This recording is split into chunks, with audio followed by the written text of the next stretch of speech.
Third క్లాస్లో ఇంకొక పద్యం చూద్దాము మనము. మొత్తం 9 పద్యాలు ఉన్నాయన్నమాట. 9 పద్యాలు భావాలు ప్రతి ఒక్కరికి రావాలి. ప్రేయర్లో కూడా చెప్పించడం ద్వారా వాళ్ళలో నీతి భావాలు అనేది విలువలు అనేవి పెంపొందుతాయి. అందుకే మనకు తెలుగులో కవులు నీతి శతకాలు రచించడం జరిగింది. శతక కవులు అంటారు వాళ్ళని. చూడండి, బహుళ కావ్యములు పరికింపగావచ్చు, బహుళ కావ్యములు పరికింపగావచ్చు, బహుళ శబ్దచయము పలుకవచ్చు, సహనమొక్కటబ్బ చాలా కష్టంబురా, సహనమొక్కటబ్బ చాలా కష్టంబురా, విశ్వదాభిరామ వినురవేమ.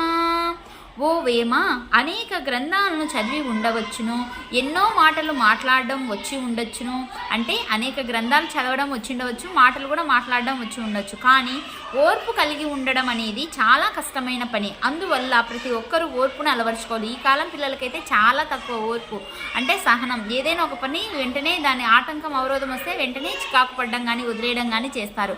అలా చేయకూడదు. ఓర్పుతో దాన్ని సాధించే వరకు పట్టు వదలకుండా పోరాడాలన్నమాట. మరి ఇంకొకసారి పద్యం చూడండి. బహుళ కావ్యములు పరికింపగావచ్చు, బహుళ శబ్దచయము పలుకవచ్చు, సహనమొక్కటబ్బ చాలా కష్టంబుర, విశ్వదాభిరామ వినురవేమ.